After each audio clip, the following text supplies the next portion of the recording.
Bismillahirrahmanirrahim. Assalamualaikum warahmatullahi wabarakatuh.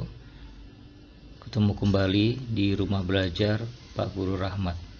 Semoga kegiatan ini berguna dan bermanfaat. Bab 2. Mengembangkan pendapat dalam eksposisi. Untuk kelas 10 SMA, SMK, Madrasah Aliyah. Dengan mempelajari bab ini maka siswa diharapkan 3.3 menganalisis struktur, isi, permasalahan, argumentasi, pengetahuan, rekomendasi, kebahasaan teks eksposisi yang didengar dan atau dibaca. 4.3 mengembangkan isi, permasalahan, argumen, pengetahuan dan rekomendasi. 3.4 menganalisis struktur dan kebahasaan teks eksposisi. 4.4 mengonstruksikan teks eksposisi dengan memperhatikan isi, permasalahan, argumen, pengetahuan, dan rekomendasi, struktur, dan kebahasaan.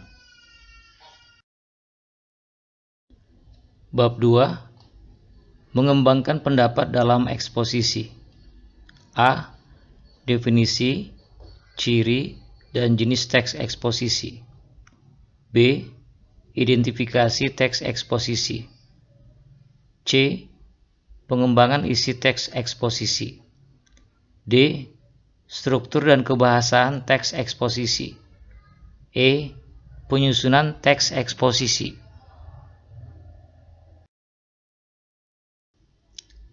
Teks eksposisi.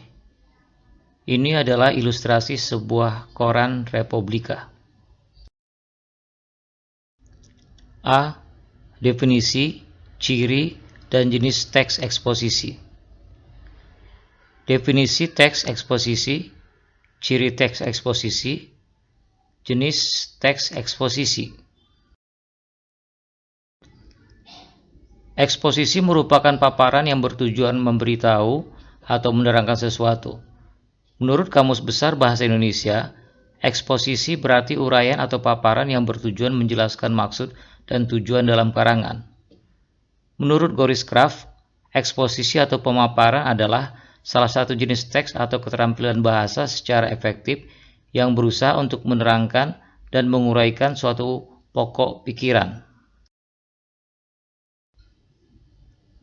Jadi fungsi teks eksposisi adalah meyakinkan atau memengaruhi pembaca. A. Penjelasan pokok persoalan secara objektif, tidak ada unsur subjektif dan emosional. B. Gaya penulisan informatif. C. Teks memuat fakta. Ada beberapa klasifikasi eksposisi. Pertama, eksposisi definisi, eksposisi identifikasi, eksposisi perbandingan atau pertentangan, eksposisi ilustrasi, eksposisi klasifikasi, serta eksposisi analisis. B. Identifikasi teks eksposisi. Identifikasi permasalahan, argumentasi, pengetahuan, dan rekomendasi dalam teks eksposisi, serta fakta dan opini dalam teks eksposisi. Teks eksposisi berisi paparan yang disampaikan kepada pembaca atau pendengar. Salah satu cara menyampaikan paparan kepada pendengar adalah dengan cara berpidato. Dalam naskah pidato, terdapat paparan yang berupa argumentasi dan rekomendasi. Argumentasi berisi pendapat yang dikemukakan dalam pidato, sedangkan rekomendasi merupakan kesimpulan yang disampaikan dalam pidato tersebut. Menurut Kamus Besar Bahasa Indonesia, fakta adalah suatu keadaan atau peristiwa yang berisi kenyataan dan benar-benar terjadi, sedangkan opini adalah pendapat yang dikemukakan. C. Pengembangan isi teks eksposisi. Melengkapi tesis dengan argumen. Tesis adalah bagian pembuka teks eksposisi. Tesis berisi pernyataan pendapat. Pendapat dalam tesis merupakan gagasan pokok dari sebuah teks eksposisi. Gagasan pokok tersebut dapat dikembangkan dengan beberapa argumen penjelas. Menyampaikan kembali isi teks eksposisi dengan gaya bahasa yang berbeda.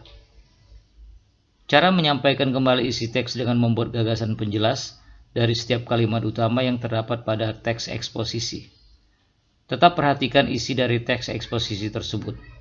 Isi teks eksposisi baru yang dikembangkan harus sesuai dengan isi teks asli. D.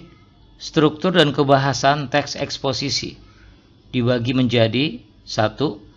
Struktur teks eksposisi. 2. Kebahasan teks eksposisi. Struktur teks eksposisi. Struktur terdiri dari tesis, argumentasi, serta penegasan ulang. Kebahasaan teks eksposisi. Kebahasaan terdiri dari istilah, adjektiva, afiksasi, verba, pronomina, konjungsi. E. Penyusunan teks eksposisi. Pertama, langkah penyusunan teks eksposisi. Kedua, penyuntingan teks eksposisi. Langkah penyusunan teks eksposisi. Pertama, menentukan topik. Kedua, menentukan tujuan penulisan. Ketiga, membuat kerangka teks. Keempat, mengembangkan gagasan pokok dan gagasan penjelas. Kelima, menuliskan teks eksposisi secara padu. Teks eksposisi juga ada di lokasi sosial seperti berikut ini. Pertama, iklan. Kedua, pidato. Ketiga, koran dan majalah. Keempat, surat pembaca. Kelima, editorial atau tajuk rencana. Sebagai umpan balik dari materi yang telah disajikan, silakan kerjakan pertanyaan-pertanyaan ini. Demikian materi singkat yang telah kami sajikan, dan buku ini adalah sebagai buku pegangan yang kami pakai. Buku tambahan yang kami gunakan. Terima kasih. Silakan beri tanda like, komentar yang membangun dan bermanfaat. Serta jangan lupa subscribe bagi yang belum, sehingga kami lebih bersemangat dalam berkarya. Sampai jumpa kembali, insya Allah pada kesempatan yang akan datang. Alhamdulillah.